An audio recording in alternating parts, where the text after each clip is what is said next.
First of all, you all negotiate all the time, and not just when you're buying and selling stuff. Negotiating is a lot more than just a business activity. It's very much a human activity. And the second point is that you can all do it better. Negotiating doesn't fit any of us naturally. And the payoff of improved negotiating skills isn't just to save money, although that is important. But the real benefit of improved negotiating skills is that it will make your life better. Now, these are issues which Adam Grant of the Wharton School has addressed with a recent book titled Give and Take. He starts off talking about what he calls reciprocation styles, where there has to be some mix of giving and taking that goes on when people make any kind of exchange. And the question is, what's the balance for any individual? He actually talks about three main styles. There are givers, takers, and there's also matchers. We'll start with the takers. Now, what's their mental model? They tend to see the world as what he calls a dog-eat-dog rat race. Again, according to Grant, they feel that if they don't look out for themselves, nobody else will. So they tilt reciprocity in their favor. When negotiating, they want to claim as much value for themselves as they can, and they're not overly sensitive to leaving the other person with less. Givers have a different mental model. Again, Grant, instead of being self-focused, they're what he calls other-focused. If you're a giver, it means you pay more attention to what people need from you instead of what you can get from them. Your motivation is not necessarily to gain, but to help improve the other side's welfare. Instead of expecting anything in return directly, you'd like the other person then to just pass it forward. In other words, to help others who are in need.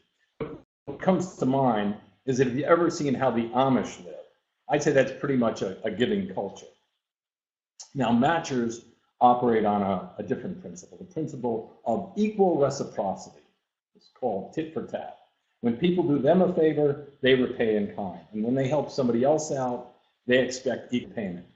They're real good at scorekeeping. The way I put it is that when they're in a negotiation, they're keeping track of concessions. And in fact, if they make a concession in one area, they make sure to get something in return, or at least try to get something in return in another area. All right, so I'm going to launch the poll. We'd like to get 100% participation on this if we can. So here goes the first poll. And so you get to choose in your personal interactions with people, are you a giver, a taker, or a matcher? All right, and it looks like we've got participation now of about 30%, so we'll give it a little longer. 52%, 66%, a little more, 70%. We'd like to try and get at least 80%, so if you haven't voted yet, please join and vote in the poll. 79%. Good. All right. So that looks pretty good. So I'm going to end the voting now, and then we'll share the results with all of you so you can see how the voting came out. So here are the results here. We have 34% are givers, 4% are takers, and 48% are matchers. All right, Frank?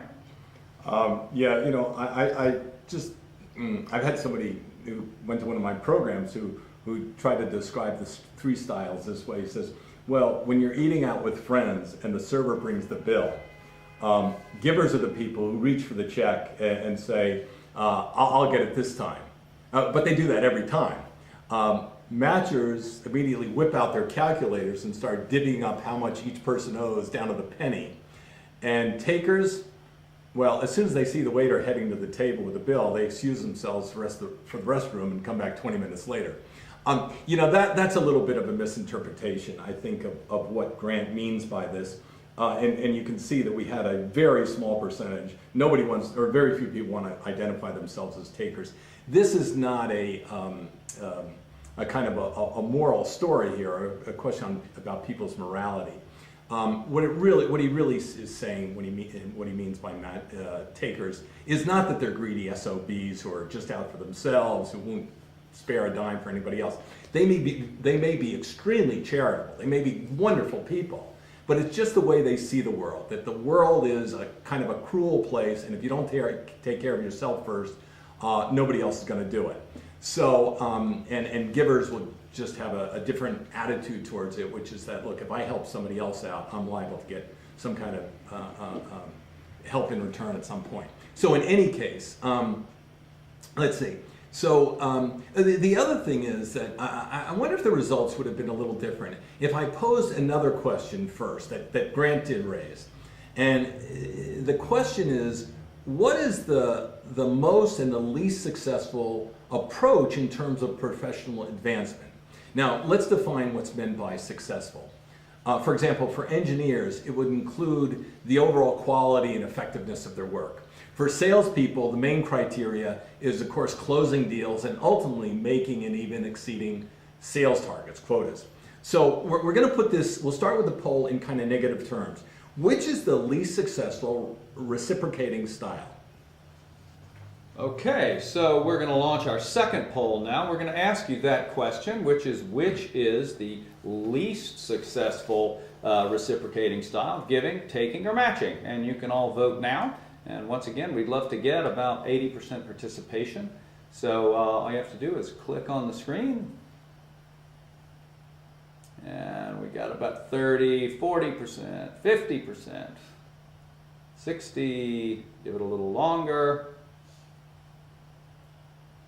The least successful, got 32%, we got 76% participating. If we can get a little more, that would be great. Last time we stopped about this number. If anybody else wants to vote, we give it a second more. We're at 79%. If you're still figuring it out. Okay, yeah, we got another person joining. That's good. Okay, all right. Well, so we will end the voting now, and I will share these results. So Frank, 27% said giving, 47% said taking, and 11% said matching was the least successful reciprocating style. All right. What's the actual answer? I'm sure you're just dying to know. And I'm gonna let the suspense go a little bit longer because we're gonna see a real-to-life negotiating scenario, and then you can decide.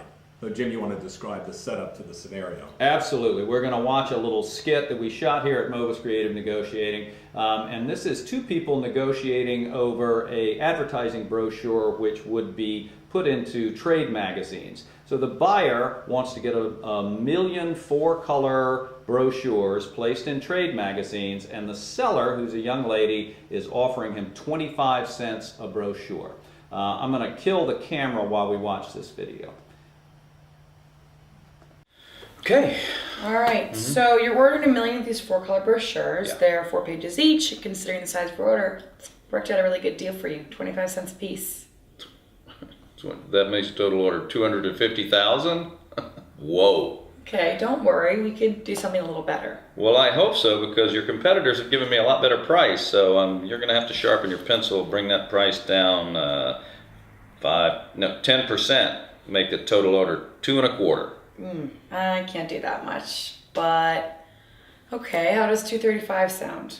You're getting closer, but you're not close enough. Well, what about 230? Come on, I need more. Okay, I'm willing to do whatever it takes to get your business and keep you happy, but I'm kind of at my bottom line here.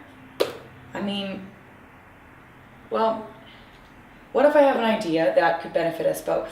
I just want to ask you some questions about your business first. Why don't you worry about your business and I'll worry about mine. As far as you're concerned, I need another 5K. Can you give me that or not? Sylvie, tell the other guys to be right with them. Take it away. Yeah, I don't think we need a big poll to see who was the giver and who was the taker here, or who was the winner and who was the loser for that matter. It's pretty obvious that the seller was the giver/loser, and the buyer was the taker/winner. And this is what Grant found in his research. In terms of professional job performance, let's see, where is it? Okay, here we go. Here's what Grant found. Quote, the givers were the least productive and effective engineers measured by the number of tasks, the technical reports, and drawings completed, in addition to errors made, deadlines missed, and money wasted. In one study among a large group of salespeople, givers brought in 2.5 less sales revenue than matchers and takers. He noted that they were so concerned about what was best for their customers that they weren't willing to sell aggressively. Now, among professionals generally, and again, this is all quoting from Dr. Adam Grant, Compared with takers, on average, quote, givers earn 14% less money, they have twice the risk of being victims of crime, and are judged 22% less powerful and dominant. So for those of you who identify yourself as Mother Teresa, bleeding heart do-gooders who devote half your lives to charitable activity, you may want to rethink that approach. Apparently, you've been paying a really steep price for all your good works. Now the key word there is apparently, so don't get too upset quite yet. Let's just, though, first of all, relate this back to negotiation, because you're going to see there's a big qualifier and a sort of a reversal. But in this situation that we just saw in the video, where Jim was negotiating with the young lady, he, as the buyer, put the seller on the defensive right off the bat with that kind of monster in the closet or competitor in the lobby. And so she buckled pretty quickly on her price. And you saw what happened. She ended up leaving a good chunk of change on the table. Now that leads to this question, which is really the question of the program. We said, are you a giver or taker? And then the other part of it is, how do you get your fair share in a negotiation? So how do you get your fair share? There's a number of rules, some of which we talked about last time, or we touched on last time, and I want to reiterate them. First of all, you've got to protect your confidential information. For the seller, starting off the negotiation by saying, I can do a little better on my price, probably not her best move. The point is, the overall point is that when it comes to talking about what's motivating you in the negotiation, especially how badly you may want the deal, the rule is to shut up. Don't reveal anything about your vulnerabilities. Now another rule, and we mentioned it again last time, but I want to bring it up again, is don't concede first if you can help it. If you start off with a nice juicy concession, it suggests there might be a lot more coming. And that ties into another one. Keep the concessions small. When you make a large jump, especially with your first concession, it signals that you might be desperate. And I start figuring, if I hold out, I'll find out really how bad you want this deal. Now, we could keep going, but I think you get the point. The rules go something like this. First of all, again, don't share any more information than you have to. Secondly, don't concede first. 3, don't make large concessions. Now that's just scratching the surface. It's not even the start of what are the comprehensive rules to get a better deal for yourself and to get a fair share. But they're really under the general heading of being a giver is a losing strategy in negotiation. Why? Because your mental model gets in your way, where you're so concerned with looking out for the other guy that it prevents you from following the rules of successful negotiating and taking care of yourself. Now, this leads to the next poll, which is, what's the most successful reciprocation strategy? Jim? Great, all right, so we're going to launch our third poll now, and as Frank said, the question is, which is the most successful reciprocating style? So if you would all vote now, you're giving, taking, or matching. What's the most successful? Giving, taking, or matching? We have about 37% participation, 42%, 53, 57. All right, give it a little more time. We'll have to have at least 80% participation in the voting, so please join in. Oh, good, that's our 80%. Give it a second more, that was very fast. All right, that's fine. So we're going to end the voting and we will share the results. So here's our outcome. We have 6% think that giving is the most successful, 20% think that taking is, and then 62% believe that matching is the most successful, Frank. Yeah, so I would say that 6% of you have read Adam Grant's book, because say, well, if giving is the least successful, then obviously the most successful must be taking or matching. But as he noted, this is not the case. The most successful ones in terms of professional development are the givers again. So this is what was really fascinating about his research. While engineers with the lowest productivity are givers, the ones with the highest productivity are also givers. Top salespeople are givers, averaging over 50% more revenue than takers and matchers.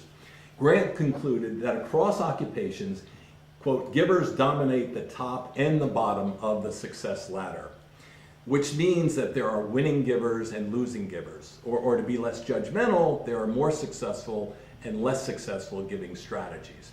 Now that leads to an obvious and important question. What do the successful givers do that the unsuccessful ones don't? Now there's a one-word difference between the two, and it's a word called negotiation.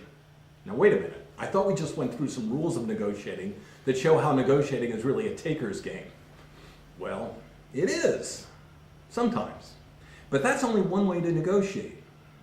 Bargaining, price haggling, which is where most negotiations begin, but they don't necessarily have to end with that. Now let's return to our scenario with Jim negotiating with the young lady and wind the clock back a bit before the seller started cutting her price and see if the negotiation could have gone a little differently. All right, so like I said, your competitors are a lot lower than you, so you got to sharpen your pencil. You're going to come off that price 10%. I'm sorry, I want to work with you, but I just can't cut my prices. I mean, especially not $25,000. I mean, I gave you a good price right off the bat. Well, it might be a good price for you. For me, you're way high. Okay, I hear you, but you know, there's more than one way to skin a cat. Maybe I can come up with something that would help you reduce your cost, but help me at the same time. All right, I got my ear. What do you have in mind?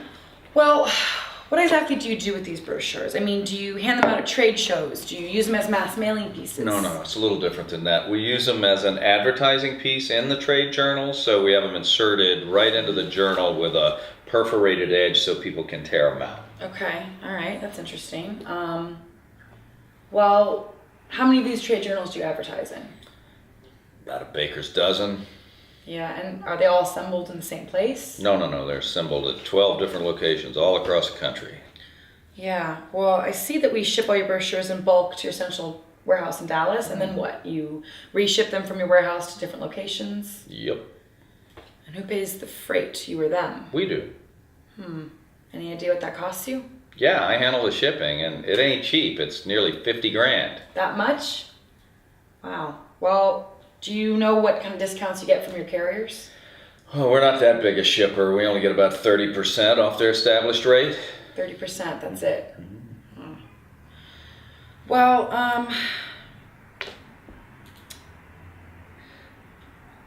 actually, maybe this is an idea that could help you out. Why don't we do the shipping for you?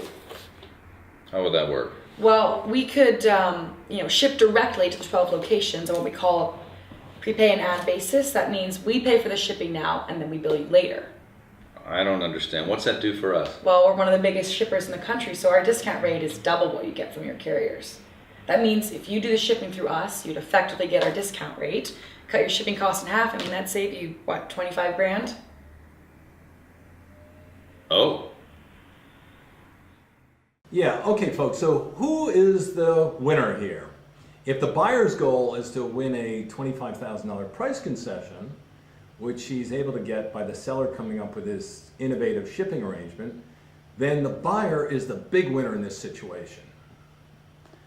What about the seller? If instead of offering a large price concession, she's able to get the order at her quoted price by coming up with this huge cost-saving idea, well, I'd say she's also a big winner. So this was a textbook win-win outcome. Now, how did they do it? Instead of either of them conceding right away, they stood their ground and got creative with a certain outlook. That before we have an exchange over price, we first of all need to exchange information, work the discovery process.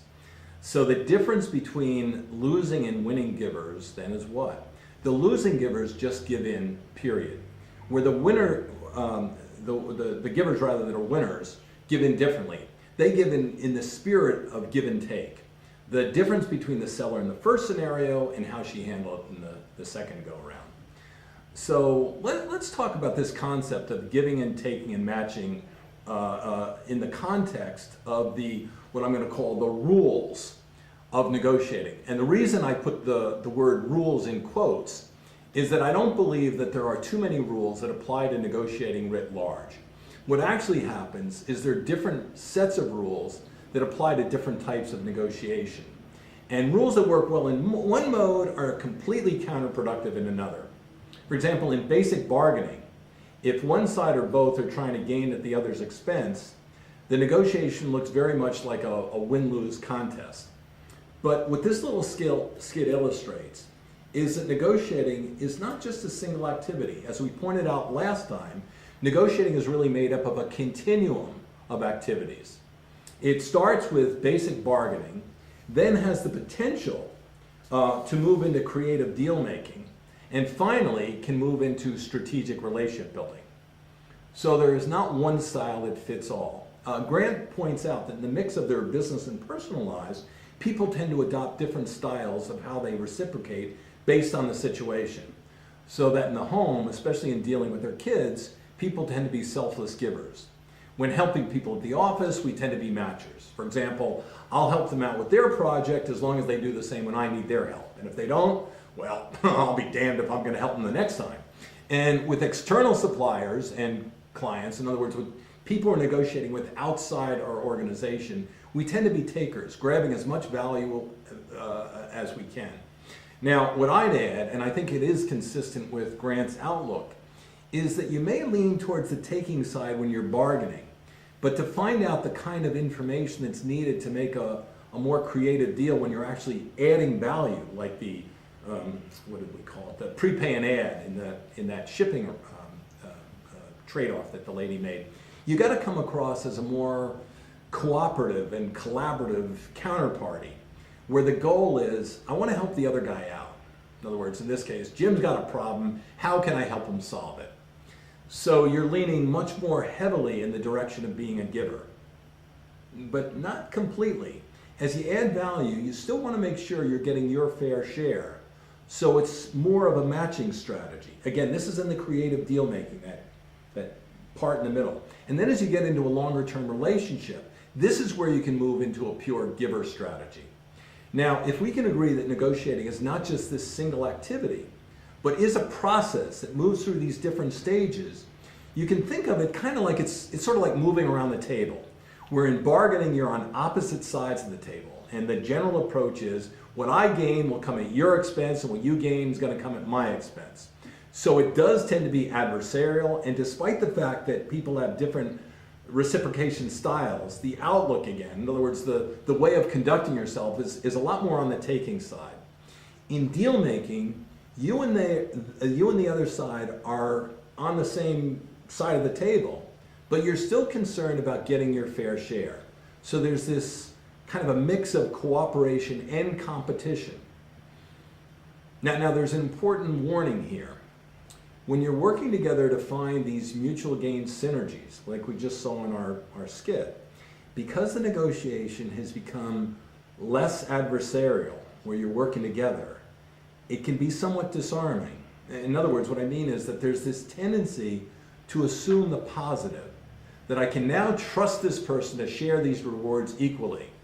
But that's not always the case. You know, if Jim were a real go-for-broke taker, he could say, look, I want all the benefits of that cost savings in the shipping area and still try to get a lower price, which is why I said that you may have to continue bargaining, even when you get into this creative deal making, to make sure that you get your fair share. And finally, in relationship building, you're dealing with a negotiating partner where the rules of the game have changed in a radical way. Instead of looking for how to get more out of them, you're looking for how you can do more for them to deepen the relationship. But again, you do have to make sure they've got the same outlook regarding you, or the whole thing just ain't gonna work. I mean, you'll put up with it for a while, and then you probably want to break off at the other side.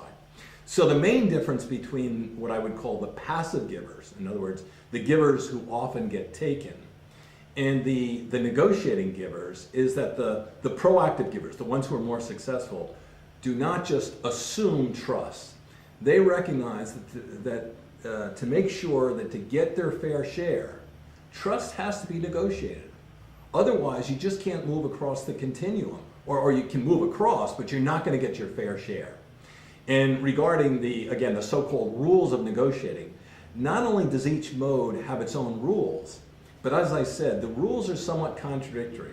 In bargaining, we said that the less information you share, the better off you are. But if you just stick with that tactic of shutting up, it becomes almost impossible to find a more creative deal. So you want to alter your tactics as you move along the continuum. But that means you've got to see both the deal and the negotiating process in a broader way. For example, to make the kind of deal this lady made requires a negotiating tool that people routinely shortcut, which is in-depth discovery. Now, everyone acknowledges that probing, discovery, is important, but the question is, how do you do it? Now, if you just pepper the other person with questions like you're Perry Mason browbeating a witness on the stand, they're probably going to clam up. So in order to get people to open up, you have to take a real interest in what they need to get out of the deal. Like we saw the seller do in our little skit, where she was expressing a deep interest in what Jim needed that went beyond price. This is what Daniel Goleman is a top anthropologist, I believe, what Goleman calls empathic concern, which is a giving approach. You're giving the other person your attention. More than that, you're sharing your interest in them. Now, there's another question I do want to bring up that people raise with me all the time when I start talking about this business of giving and taking in my seminars. The question is this: as a society, are we moving more in a giving direction or more in a taking direction? Let's poll our audience and see what you folks think. Yeah, Jim. All right, so this is our fourth poll. It's a very simple one. All you have to answer is, in the United States, are we moving more in the direction of giving or of taking? So you can vote now. We've got about 28% participation, 42, 46. Once again, so we'd love to get to 80%, so give it a little longer. And we're at about 64%. People are puzzling over this one. 67. Give you a little longer. 71.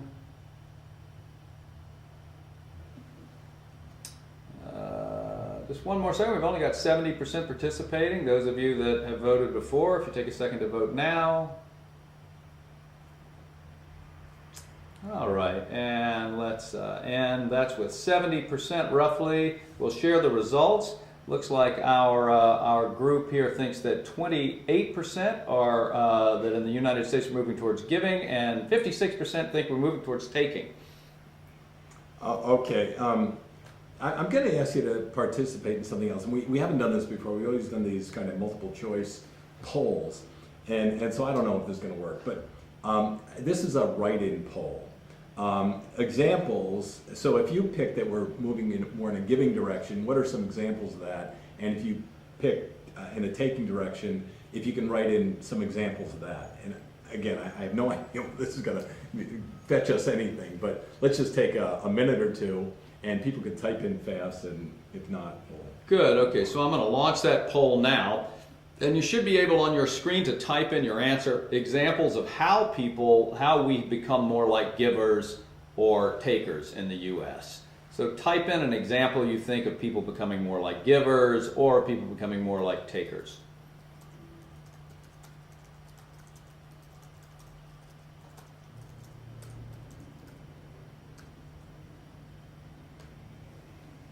Good, we got a few coming in.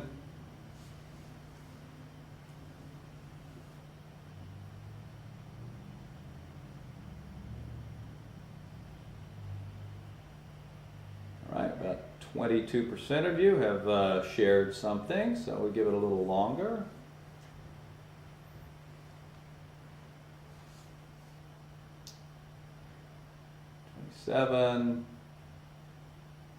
Okay, we'll give it maybe another 60 seconds here for people to wade in.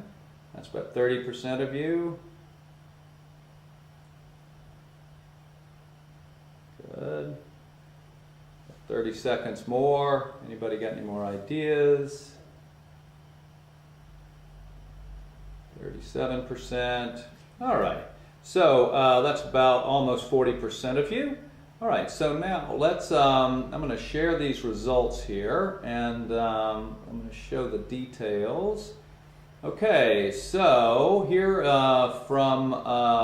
here's one, how we become more, okay, here's one. Look at Bernie Sanders. All the lovers of him think they'll get all kinds of stuff for doing less.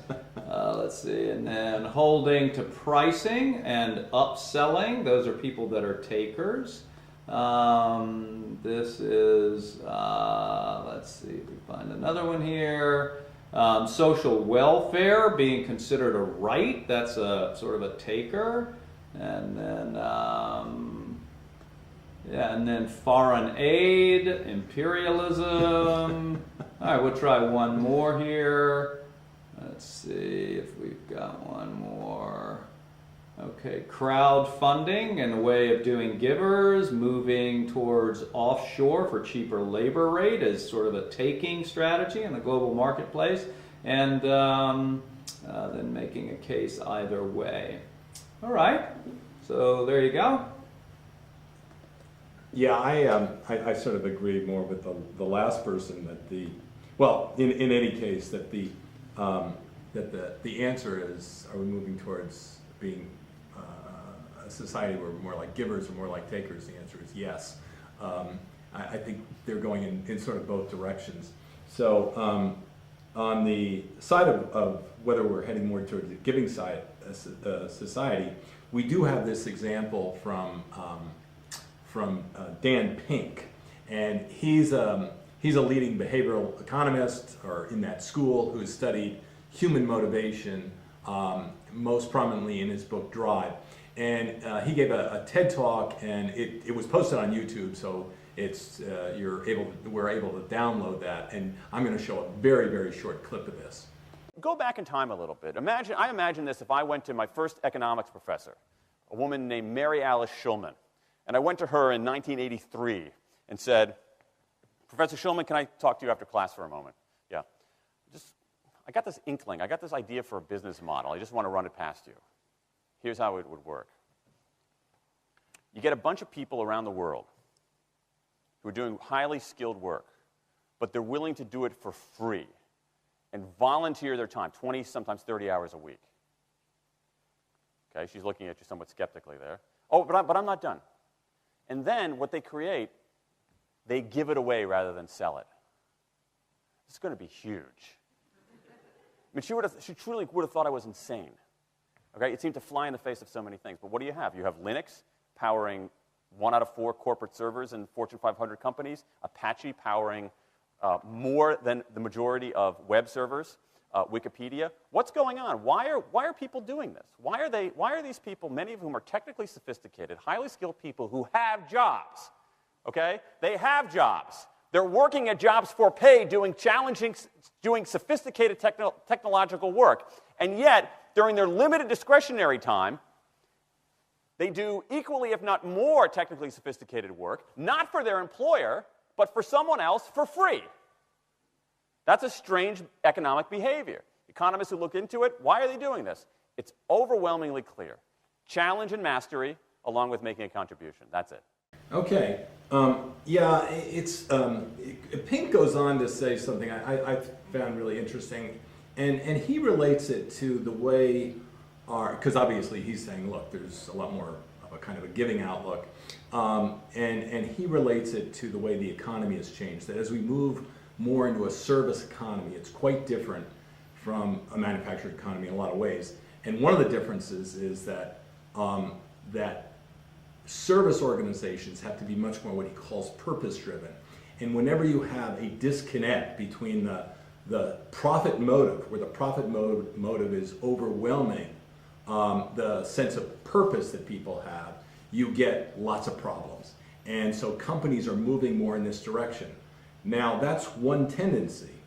On the other side of the question, we do have this example.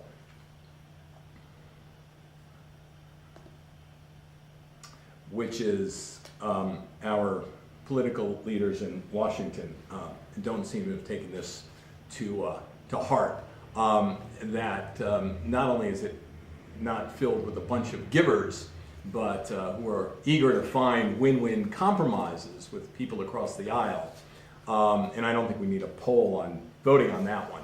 So what it really says is that we're kind of going in two directions. On the one hand, there is a lot more of this this kind of giving spirit, especially in business. And you see with partnerships and people establishing, companies trying to establish more long-term relationships with their vendors on the one hand, and on the other hand, there is certainly a lot less what's called comity, not comedy, but comity, which is friendship in the political sphere. In fact, Tom Friedman of the New York Times talks about the different ways that collaboration is used, that in Silicon Valley, collaboration is a great positive, whereas in Washington, D.C., collaboration is looked at as being a traitor to your side.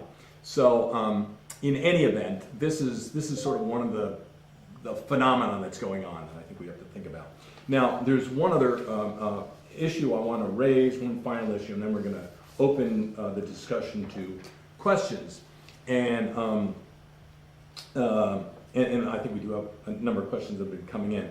And since I've been talking about giving and taking,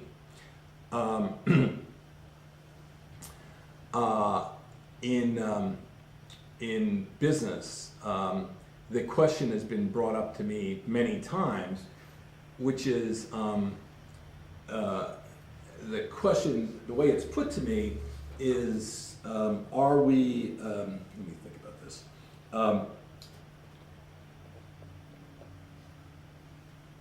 Yeah, if I'm I just lost my train of thought for a second. Okay, here it is. If I'm a passive giver, this is the question. If I'm a passive giver, how do I transition to a giver who stands up for myself? Or as Grant puts it, how do I go from being a chump to a champ? And this is an especially important question for managers of negotiators, which is how do I make sure that the people negotiating on the front lines, on my department's behalf or on my company's behalf, how do I make sure they're not giving away the store? And this is not an easy thing, and it's not one simple magic bullet, but here is one idea to start. To put the issue in terms we talked about in our last webinar, the question really is, how do you change your mental model? I mentioned in that program, in other words, in the first webinar we did a few weeks ago, that there's someone I've started working with on this topic, and his name is Bill Anton. Now, Bill is a clinical psychologist. In fact, he headed the department at the University of South Florida, and for many years he's coached CEOs in leadership. Now, one of Bill's recent books is titled Business Success Through Self-Knowledge. And I think that title gives the answer, or at least the first step in transitioning from a passive giver to a successful giver. And it starts with self-awareness. You do have to ask yourself, why do I shy away from negotiating, from standing up for myself? And I think the answer is that it has to do with your self-image, this mental model of how you see yourself. You know, very few people consciously say, even to themselves, well, I'm a giver. Adam Grant created this category of givers and takers, and the reason it's a breakthrough idea, really a genius idea, is that he's created a context so we can understand this dynamic better, and with greater understanding we can then affect change. What many people have that he would call givers, and what they do say about themselves, is that I help people out, and the public perception of me is that I'm generous, or something along those lines. I don't overstep my bounds. I'm not out for myself. Well, okay, so that's their mental model. Then it comes time to negotiate, where you do have to be assertive by asking for a lot and not giving in immediately. And people find that very difficult to do because they say, hey, look, that's not me. I don't want people thinking of me as piggy. And now, I actually once had somebody confess to me that I'd rather pay a higher price than have to negotiate. It's like the story I told last time about that graphic designer in New York City that, she'd rather just accept the printer's price and have him be disappointed in her because she asked for a discount. Her rationale was, I've been fair to him, so he'll be fair to me. It's almost as if she felt like if she asked for too much, it would violate her own self-image as a giver, and she'd have to think of herself as a taker, which is not the space she wants to be. So there's a couple points I want to make on this score. First of all, people get trapped by the assumption that, look, here's the fair price, and I don't want to be unfair and ask for a better deal than that. It'd be like cheating the other person out of what's fair. What I want to bring out is this, that when buying in a complex market, you really don't know what the fair price is. You make an assumption you know what it is, but there's a built-in flaw in your assumption that often works against you. And take this negotiation that Jim went through with his printer. Now, she was asking $250,000. Jim, I got to ask you, how much did you hope to get it for? And then what's the most you would have paid to get the deal? Well, what I was trying to do was get the price down $10,000, get her to like $240,000, but when push came to shove, I would have paid the $250 because I had a lower quote from a flaky vendor, so I really had to go with her. All right, so Jim, what I'd say is that Jim the taker would want to keep, I think you got to turn the camera a little bit more. Jim the taker would want to keep, would want to keep the price, keep driving that price down as low as possible, even pushing the seller, if they're desperate enough, into selling at a loss. You know, who cares about being fair? I'm out to get as much as I can for myself. Now, Jim the giver has a different mental model. He doesn't want to be unfair, so he defines fairness as what price? The price he's hoping to get, that $240. And the tendency is to feel like anything below that, geez, I'm really being unfair to the poor seller. But what's he overlooking? He doesn't know the seller's motivation to get the deal. She may have designated his company as a strategic account, and a price of $230 would be just fine with her. The point is that the fair price is highly subjective. And the game of negotiation is to test the marketplace out. Now, that's not being pity. That's just the way the game should be played. Now, every marketplace is different, and I'm not saying there's always some huge range. But in complex markets, there's usually a pretty good size range. I mean, if you're buying weed on the Chicago Merc, the Mercantile Exchange, and it's $8.12 a bushel, you're probably going to pay $8.12. But if you're buying something else, keep in mind that range is probably bigger than you think. That alone will allow you to be more assertive when you negotiate without violating your self-image as a giver. Now, there's a lot more to overcoming the reluctance than just keeping in mind that the market range may well be larger than you assume. But that, I believe, is the most important first step. And now, why don't we open the discussion to a few questions?